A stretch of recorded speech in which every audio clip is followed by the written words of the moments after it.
Primavera Saúde está no ar. O tema que vamos abordar hoje é transtorno bipolar. Eu estou recebendo hoje o Dr. Renan Rocha. Dr. Renan, seja muito bem-vindo ao Primavera Saúde. Muito obrigado. Estou muito agradecido pelo convite e parabenizo, toda a emissora por essa iniciativa de trazer mais saúde mental para toda a população. Parabéns. Prazer é todo nosso em estar recebendo o senhor hoje aqui, que vai, claro, nos auxiliar em debater ainda mais esse tema, né? Doutor, para a gente começar a falar um pouquinho sobre transtorno bipolar, tem como a gente explicar exatamente o que é essa doença? O transtorno bipolar é uma doença grave, de fato. Quem a tem sofre muito. E por isso que eu parabenizei vocês, porque existem alguns mitos envolvidos e a gente ao longo do programa vai falar a respeito deles. O diagnóstico do transtorno bipolar provavelmente é o mais difícil, o mais desafiador da psiquiatria. E mesmo dentro da medicina, ele também se enquadra como tal. A característica essencial do transtorno bipolar é um episódio, um período de tempo de no mínimo uma semana, de um humor muito elevado, muito expansivo. A gente chama isso de euforia. A pessoa fica muito empolgada com as coisas. Esse período de tempo, esse momento que deve durar no mínimo uma semana para que se faça o diagnóstico, ele é a marca registrada do transtorno bipolar. O que acontece? Existe uma série de outras situações que também apresentam esse humor elevado, essa expansividade, essa manifestação mais exacerbada de sintomas positivos, na verdade, no primeiro momento, e que faz com que o diagnóstico seja difícil. Por isso que existe uma série de critérios que a gente segue para finalmente, depois de uma avaliação bem minuciosa, que muitas vezes não se dá, não é possível num primeiro encontro, numa primeira consulta, seja feita. Essa característica de humor eufórico que a gente fala, ela também pode contrastar em alguns momentos com um humor disfórico, com uma irritabilidade, às vezes até mesmo uma raiva. Então, é algo muito sutil que muitas vezes somente o psiquiatra mesmo, o médico psiquiatra vai ter a experiência, o estudo para saber distinguir e depois finalmente escolher o melhor tratamento para o paciente, se for o caso, se de fato for confirmado um transtorno bipolar. E o que pode acabar causando ou gerando esse transtorno bipolar, né, doutor? Então, ao longo das décadas, essa pergunta foi sempre perseguida em função da gravidade do transtorno bipolar. Hoje a gente sabe que o principal fator é genético, é hereditário. Uma pessoa que tem parentes com um transtorno bipolar, parentes próximos, ela tem no mínimo 15 vezes mais chance de ter o transtorno bipolar. Uhum. Também existem outros fatores. É mais comum em países com uma renda elevada, países, como a gente diz, de primeiro mundo. É mais comum em pessoas que passaram por um processo de divórcio, ou que são viúvas, ou que estão separadas. Não se sabe exatamente o porquê, especificamente dessa condição, mas existe essa associação de um maior risco de transtorno bipolar, com as pessoas com essas características. Mas o que se destaca de fato é a questão hereditária. A pessoa que tem pai, mãe, irmãos com transtorno bipolar, de fato, porque às vezes existem alguns diagnósticos um pouco precipitados, mas quando existe, o risco aumenta muito para essa pessoa que tem parentes com transtorno bipolar. Agora, quais são os sintomas, que realmente, quem sabe a família possa analisar e perceber que realmente é um transtorno bipolar e deve ficar atento, né? Então, a marca principal é esse episódio. O que acontece? Por que eu insisto em falar episódio, momento, período? Porque quando a pessoa sempre se comporta de um determinado jeito, parecendo transtorno bipolar, isso geralmente é uma indicação de que não se trata de transtorno bipolar, que é algo parecido, mas provavelmente não é. Porque o transtorno bipolar é de fato um episódio, geralmente dura pelo menos uma semana, pode durar mais tempo se não tratado, e vários meses até. Esse conjunto de sinais e de sintomas do transtorno bipolar, ele fica mais fácil de ser identificado quando a pessoa tem uma vida razoavelmente normal, todos nós temos nossos temperamentos, Sim. mas a gente tem que tocar a vida de um jeito mais ou menos normal para darmos conta dos nossos compromissos. Quando a pessoa começa, por exemplo, a ter uma redução na necessidade de sono, um aumento na energia, que a princípio pode ser até bem-vindo, permite que a pessoa trabalhe mais, faça mais coisas. Quando a pessoa começa a manifestar uma euforia exacerbada em relação a planos, quando tudo aparentemente vai um pouco ou um tanto melhor do que o normal, porém ao longo do tempo se revela ruim, aí existe uma grande suspeita.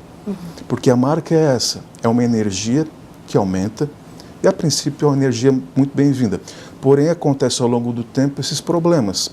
A pessoa acaba ficando muito exaltada, eventualmente, muito eufórica, e essa euforia com as ideias, com os planos, com os pensamentos, com as atitudes, acabam trazendo problemas.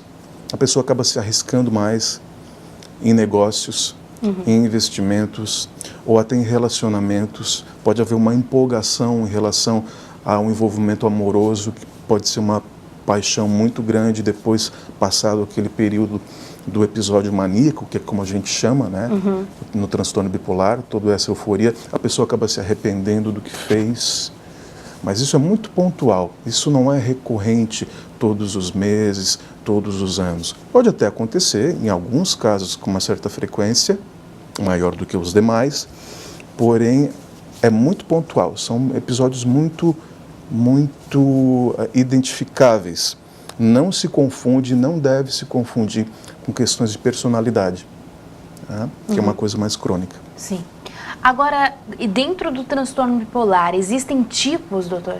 Existem tipo, atualmente na classificação mais aceita, existe o tipo 1, que é esse que é mais fácil de ser detectado porque é mais exuberante. Existe o chamado tipo 2, que ele é menos manifesto em intensidade, porém pode dar tanto problema e tanto prejuízo quanto o tipo 1.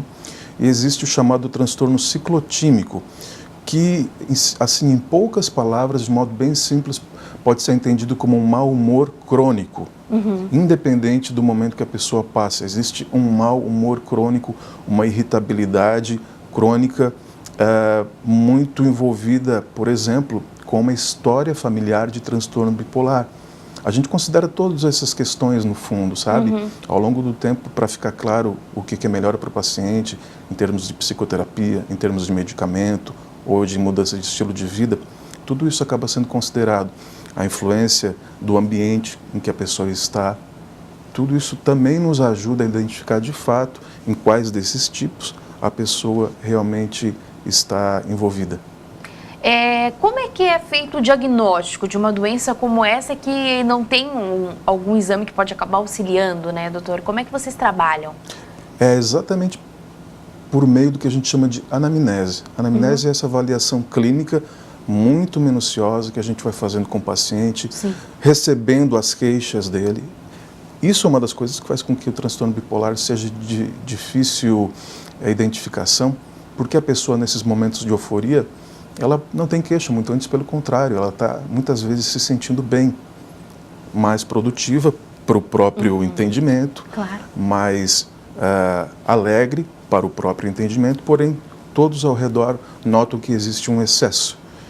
Então a gente vai obedecendo esse protocolo, digamos, de sinais, sintomas, critérios que existem. E todo esse processo, ele deve ser muito minucioso, porque, como eu te falei, o diagnóstico diferencial do transtorno bipolar, ele é bastante complicado. O transtorno bipolar acaba envolvendo, para a maioria das pessoas, um episódio ou mais, geralmente mais, de depressão.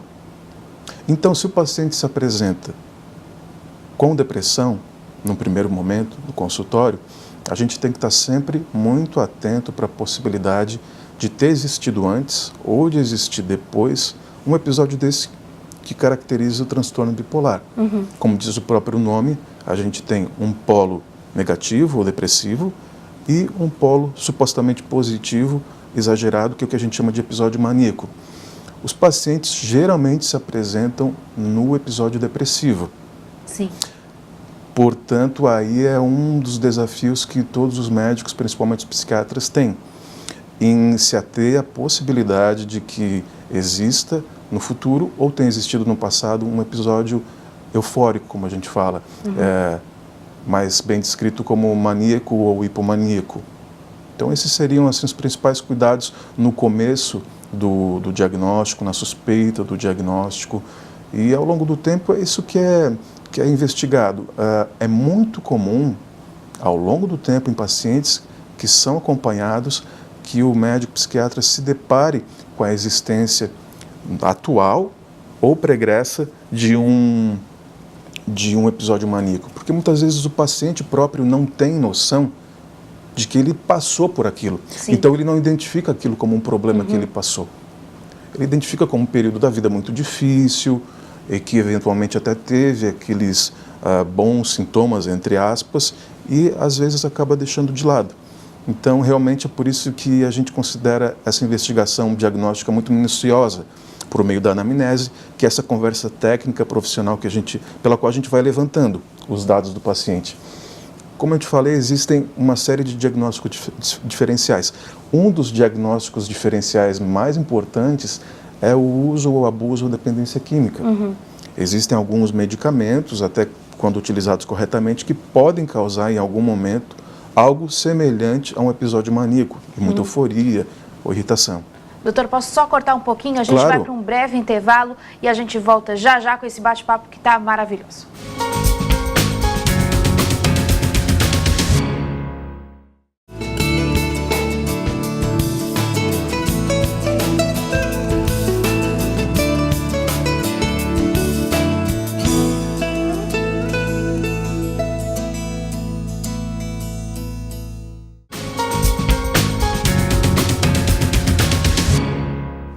Estamos de volta. O tema de hoje é transtorno bipolar e eu estou recebendo o doutor Renan, que está nos auxiliando nesse bate-papo.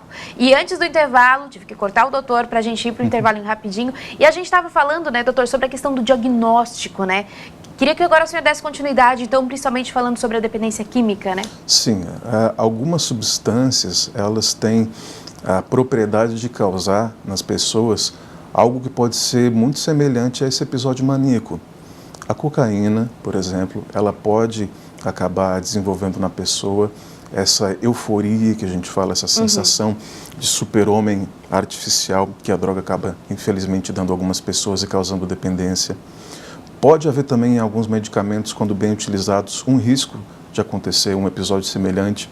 Corticoides, que são medicamentos muito comuns, muito interessantes, né, para aliviar dores. Eles podem, em algumas pessoas, também causar uma irritabilidade, uma agitação psicomotora muito importante, que de fato pode desenvolver algo semelhante a um episódio maníaco, que caracteriza o transtorno bipolar. Existem também outros medicamentos, como o levodopa, que é utilizado no contexto de síndrome parkinsoniana, síndrome de Parkinson, a doença de Parkinson. Então, a gente tem que estar muito atento a isso. Uma situação muito interessante é que alguns antidepressivos, os antidepressivos como um todo, Sim. eles podem, em algum momento, também, um risco é muito pequeno, mas pode acontecer, também causar algo parecido com o transtorno bipolar, Olha só. com o episódio maníaco. Então, esse é um dos cuidados que a gente sempre toma para não iniciar um antidepressivo e um paciente no qual a gente esteja suspeitando de que ele possa ter o transtorno bipolar. Então, esse é um dos cuidados com que nós temos que lidar e que o paciente também deve estar atento, de não tomar indiscriminadamente um antidepressivo, por melhor que sejam as intenções, porque acaba podendo acontecer esse tipo de efeito colateral. Com certeza.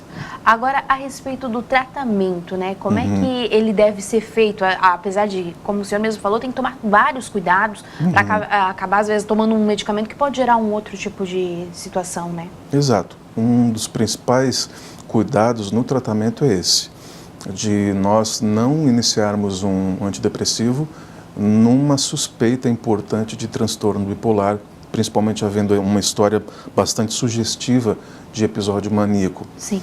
Existem algumas classes de medicamentos que são as principais. E, dependendo do momento do tratamento, também muda-se um pouco a ênfase e o tipo de medicamento que é utilizado. Existe algo muito importante no transtorno bipolar, que é um altíssimo risco de suicídio. Sim. Ele é compreendido como o transtorno que está mais associado ao suicídio. Em comparação com a população geral, o risco aumenta em até 15 vezes. Nossa, é muita coisa, né, doutor? Infelizmente, isso é um fato, é uma realidade. Eu cito isso, além de ser algo muito importante, porque isso tem uma implicação direta no tratamento, na escolha do tratamento. Se tenta fazer uma prevenção desses episódios, tanto depressivos quanto maníacos, no transtorno bipolar. E essa prevenção, ela pode ser feita, e geralmente é feita, com o lítio. O lítio é um medicamento muito interessante porque ele é um dos que melhor previne futuros episódios no transtorno bipolar e porque ele também está muito associado à proteção da ocorrência de um suicídio. Ele é um medicamento que de fato já está provado que melhora muito a evolução do paciente em relação ao risco do suicídio. No entanto, nós sabemos que em função de alguns efeitos colaterais que podem acontecer, as pessoas tentam evitar, até por uma boa intenção, o uso do lítio. A questão que se coloca é que, se ele estiver sendo bem usado, ele é fundamental, ele é indispensável para que exista uma evolução muito positiva do paciente com transtorno bipolar. E, nesse contexto, eu acho muito interessante lembrar que o lítio, ele na verdade, ele é um medicamento natural. Ele é uma substância que a gente pode encontrar, por exemplo, naquela tabela periódica dos elementos. Sim. Quando a gente estuda química na escola, no primeiro e segundo grau, ele está presente ali, junto com o ferro, junto com o oxigênio. Então, isso é algo que eu acho muito importante, porque dá para a pessoa uma sensação e uma percepção real de que se trata de um medicamento mais, digamos, natural, como de fato é, e isso ajuda na adesão ao tratamento. Isso ajuda na compreensão de que, se bem usado, aquela substância, ele pode ajudar bastante ao longo do tratamento. Existem outros medicamentos muito importantes, principalmente para a fase aguda, que nós chamamos de modo geral, é uma denominação, de antipsicóticos. O que acontece? Esse nome é muito adequado no contexto de um episódio maníaco, por exemplo, porque os pensamentos estão geralmente exagerados. A pessoa tem uma ideia de grandeza, uma autoestima muito inflada, a tendência é falar muito, falar de coisas que muitas vezes não têm um sentido adequado com a realidade. E o antipsicótico, ele ajuda isso, ele ajuda a pessoa a retomar o contato com a realidade, a pensar de um modo mais claro, de um modo que de fato possa ser compreendido pelos outros e por ela. Então esse seria o medicamento a princípio mais adequado num primeiro momento. Existem outros também, como o ácido valproico, o Depaquene, o Depakote, são nomes que muitos pacientes vão reconhecer e são entendidos como estabilizadores do humor, é um nome autoexplicativo, e eles estão dentro desse contexto, junto com os antipsicóticos, de trazer a pessoa de volta a saúde mental, basicamente, que muitas vezes é perdida nesses episódios do transtorno bipolar. Que, pelo que o senhor acaba relatando, é como se a pessoa, o paciente, passasse por um delírio, vamos dizer assim? Exatamente isso que acontece muitas vezes. Esse delírio, esse pensamento exagerado, ele pode ser, por exemplo, paranoide, como a gente chama, de cisma, de desconfiança. Isso pode acontecer em vários momentos do transtorno bipolar, de uma depressão grave ou de uma esquizofrenia. O que caracteriza esses delírios dentro de um episódio bipolar, principalmente de um episódio maníaco, é exatamente aquilo que nós tínhamos falado anteriormente. São pensamentos muito, a princípio, positivos, que conduzem a pessoa a pensar que tudo está bem, que tudo vai melhorar. Isso, obviamente, distante da realidade, não se trata de uma esperança razoável, se trata de uma visão de mundo que acaba, no final das contas, complicando as coisas. Porque se nós temos, por exemplo, um planejamento que, para a gente, por melhor que pareça, na verdade, não tem a ver com a realidade, isso vai na verdade, nos complicando, um planejamento negativo, é um tiro que sai pela culatra. Então, todo o conteúdo desses delírios, desses pensamentos exagerados, acaba trazendo isso para a pessoa. Um prejuízo familiar, um prejuízo social, um prejuízo profissional, porque coloca ela nessas situações de exagero. Pode haver, eventualmente, não se trata de ligar uma coisa a outra, mas pode haver um descontrole em relação a compras. Porque a pessoa tem a sensação de que tudo está bem, que tudo vai ser resolvido. Então, por que não comprar? Por que não comprar muito, já que eu vou poder pagar, porque eu vou conseguir um dinheiro a mais em função de algo que eu estou planejando, que tem tudo para dar certo. Então existe isso, e existe isso de um modo muito intenso.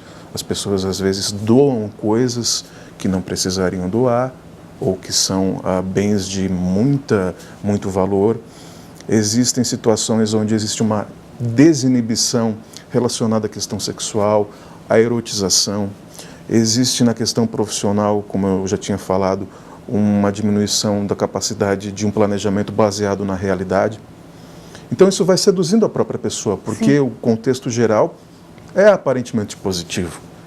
Porém, ao longo do tempo, algumas coisas vão acontecendo, alguns resultados negativos vão aparecendo, e muitas vezes se inicia o que a gente chama de sintomas disfóricos, ou de irritação, que também são muito importantes e muito presentes. E daí a pessoa começa a identificar que, de fato, alguma coisa não está tão boa quanto parecia estar.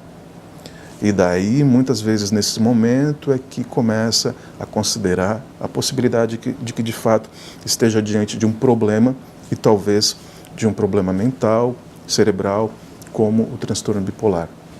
Muito bem. Nós vamos, então, para um breve intervalo e voltamos já já.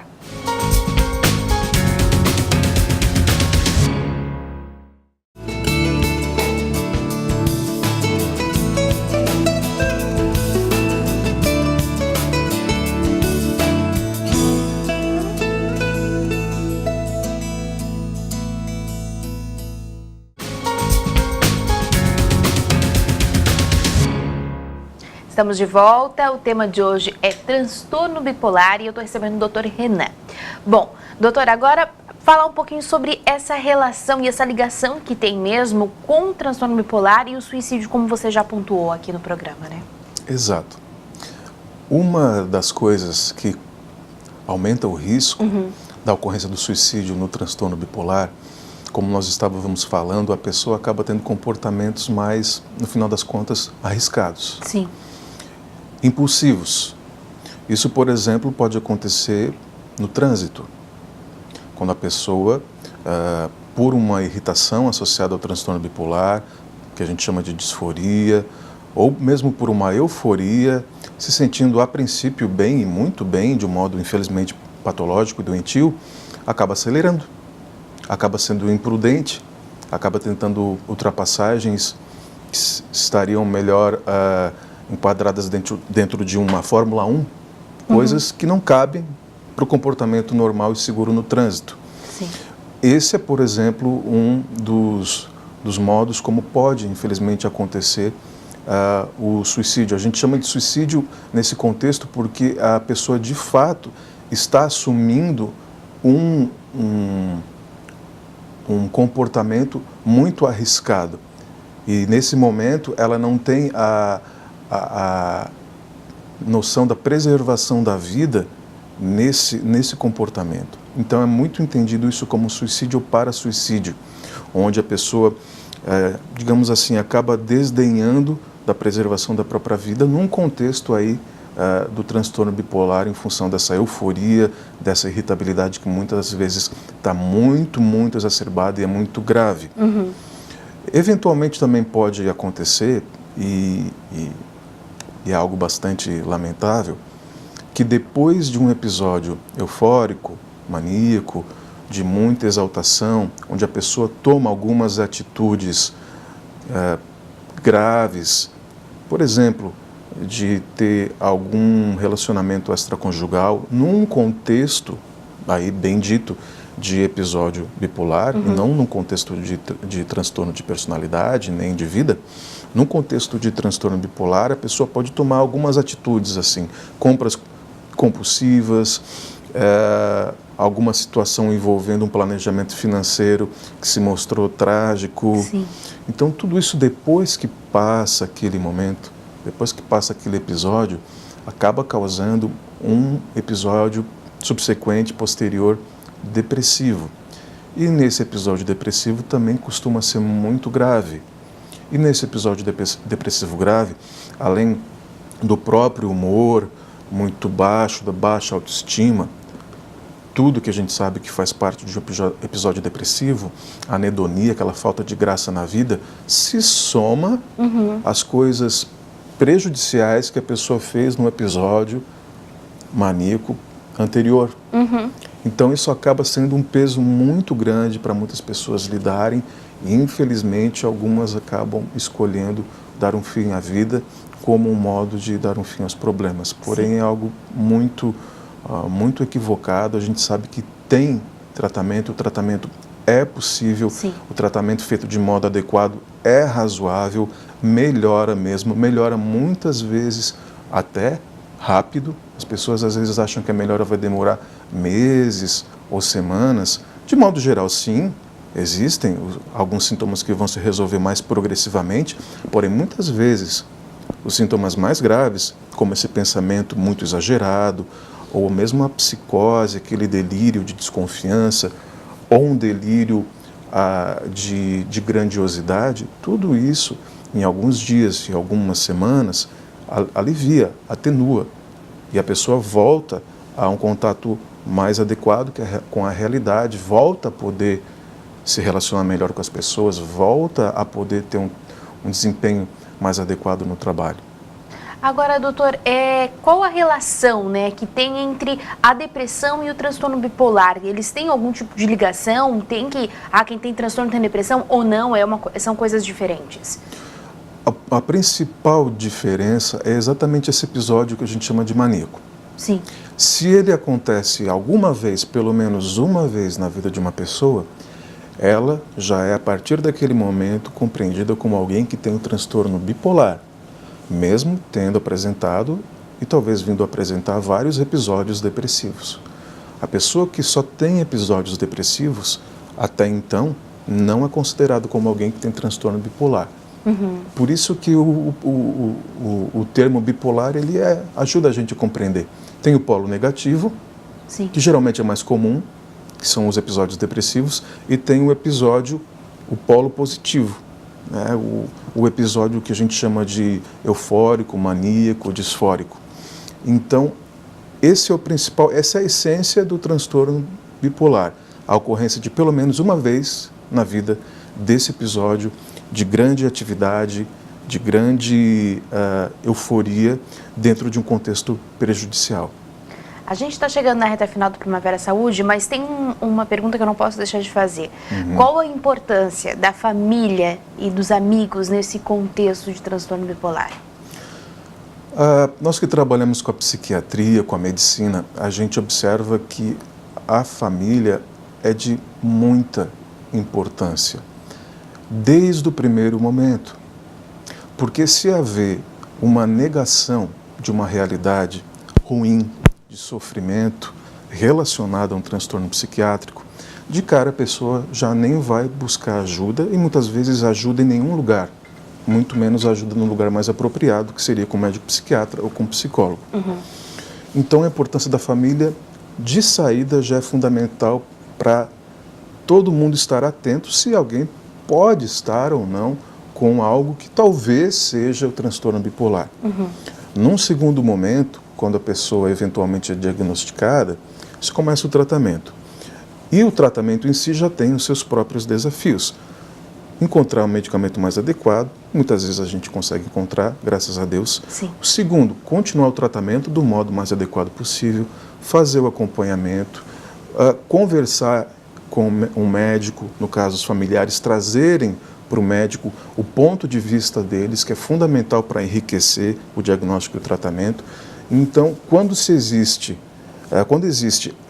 esta compreensão de que, por mais difícil e lamentável que seja, o problema está ali, a melhor coisa que a gente faz é, de fato, estar atento, fazer um movimento de generosidade, compreender que a pessoa talvez esteja de fato precisando de uma ajuda especializada, médica, psicológica, e ajudar a pessoa naquele sentido. Nós não compreendemos todas as coisas que existem, nem os profissionais, e nós como leigos, em outra área de conhecimento, o melhor que a gente faz é se informar, tentar compreender aquilo, obviamente com o nosso próprio ponto de vista, mas estar aberto a entender que outras coisas muito importantes podem existir e que o conhecimento daquilo pode ajudar na nossa saúde mental. E que nesse processo de cuidar da saúde mental, a gente vai estar fazendo uma coisa muito inteligente. A gente vai estar se respeitando, respeitando o outro e finalmente buscando uma qualidade de vida melhor, que a gente quer, no final das contas. Tá certo. Doutor Renan, muito obrigado pela sua participação no Primavera Saúde. Eu deixo esse espaço para o senhor fazer suas considerações finais, então. Eu agradeço e parabenizo vocês de novo, né, por essa iniciativa, esse programa, e fico à disposição aqui para em outros momentos a gente conversar sobre outras situações. E mando um grande abraço para todo mundo que está nos acompanhando nesse momento. Com certeza. Muito obrigada, doutor Renan, pela participação mais uma vez. E vamos para o nosso momento de reflexão? E ainda que tivesse o dom de profecia e conhecesse todos os mistérios e toda a ciência, e ainda que tivesse toda a fé de maneira tal que transportassem os montes e não tivesse amor, nada seria. 1 Coríntios, capítulo 13, versículo 2, o Primavera Saúde de hoje vai ficando por aqui. Nós voltamos semana que vem, se Deus quiser. Até lá. Tchau, tchau.